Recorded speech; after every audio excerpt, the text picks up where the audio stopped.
Giornalista per Il País, descritta come la migliore scrittrice della sua generazione, Eugenia Rico ha creato in Spagna un nuovo tipo di scrittura, il romanzo europeo.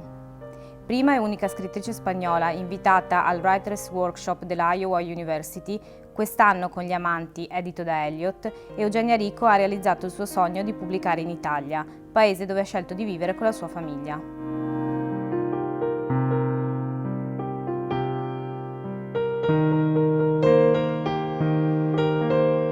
Eugenia, qual è il tuo progetto a Venezia e com'è per te lavorare ed essere qui? Il mio progetto a Venezia ha tanto da vedere con posti come il Fondaco, perché abbinare lo antico con lo moderno. Io sono venuta a Venezia invitata a una festa, manifestazione favolosa, e là ho conosciuto un personaggio morto 500 anni fa, e là ho cominciato l'avventura che deve essere un romanzo, anche un film, perché io ho anche scritto diverse sceneggiature per film, ho diretto anche qualche film. E il mio progetto a Venezia è dare vita a questo personaggio, che è Veronica Franco, che è stata la prima donna scrittrice importante in Italia e una delle più importanti cortigiane e spie della Repubblica. E il mio progetto a Venezia è dimostrare che Venezia è tutta viva, è un posto di cultura, è un posto dove ancora vivono tanti artisti, tanti scrittori, è un posto di futuro. Il Fondaco è stato crocevia di scambi e culture e ora è il luogo impresa che ha recuperato e rivalutato il suo patrimonio di arte e storia, aprendosi alla fruizione di tutti in un'ottica contemporanea. Anche il tuo progetto parte dal patrimonio e lo reinterpreta in chiave innovativa. Ci puoi raccontare come? Il Fondaco dei Tedeschi mi ha colpito molto per l'architettura, perché hanno preso un palazzo veramente antico che aveva una funzione speciale per uno scrittore, perché era dove i commercianti, i mercanti tedeschi si ritrovavano, e questo era un po' un caravanzar.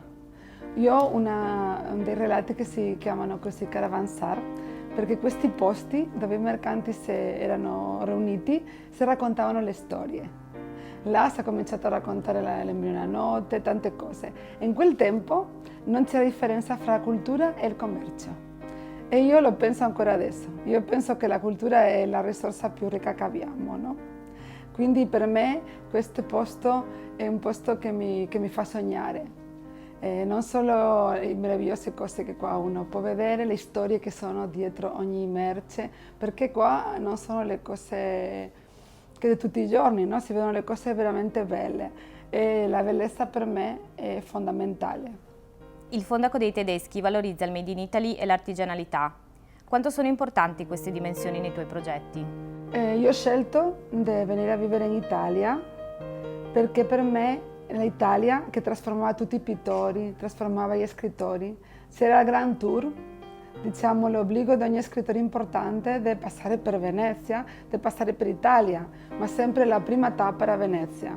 Venezia è stata scelta per Wagner per morire, anche per scrivere qualcuna delle più grandi opere. Proust l'ha immortalizzata quando è stato al Danieli. Onassis si è innamorato della Callas. Per un tempo tutte le cose importanti succedevano a Venezia. Che rapporto hai con la moda e la bellezza? Come influenzano il tuo lavoro? Per me non c'è vita senza bellezza. Ho scelto Venezia per la bellezza perché io ho bisogno della bellezza per respirare. E la bellezza è parte dell'arte e della sopravvivenza, e la bellezza è ricchezza, come si vede anche qua. Qua grandi artisti hanno lavorato insieme per creare tutto un altro modo di vita. Per me solo la bellezza può salvare sia Venezia che noi. Io ho un rapporto molto speciale con la bellezza come arte e anche come commercio, come ho detto, perché ho diretto in Spagna programmi di televisione sulla bellezza, per esempio, perché la bellezza è diventata una etica, l'estetica è diventata una etica nella nostra società. Ma io penso che per me la bellezza, per essere bellezza, è sempre morale. Per me la bellezza è una categoria della morale, e per questo la bellezza e l'eleganza è la stessa cosa.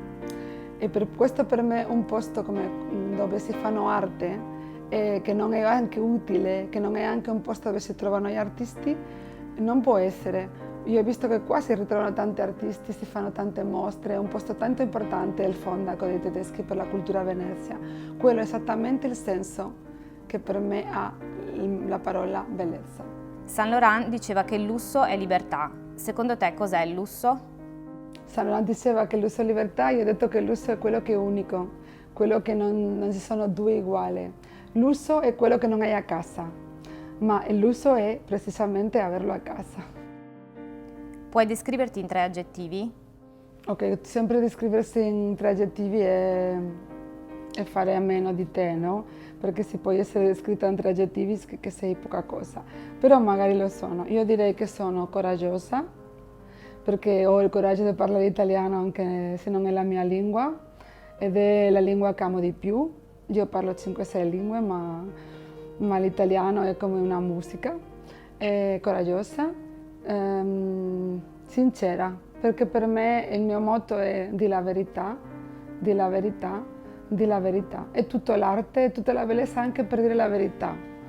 E dopo penso che sono libera e per questo ho pagato un prezzo molto molto alto.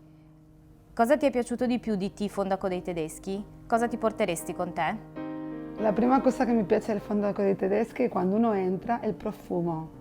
Tutto questo senso che avevo del caravanzar, dei commercianti, di questo punto che era Venezia, fra l'est e l'oeste, fra Asia, fra Europa, per me aveva odori, era un posto pieno di odori. Qua entri e non ti dimentichi mai il profumo, ed è una cosa molto particolare.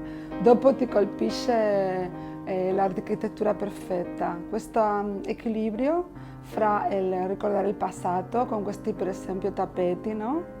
L'orologio del 500 e le cose più performanti, più nuove, l'ultima moda, gli ultimi oggetti. Questo mi piace molto. E cosa porterei con me?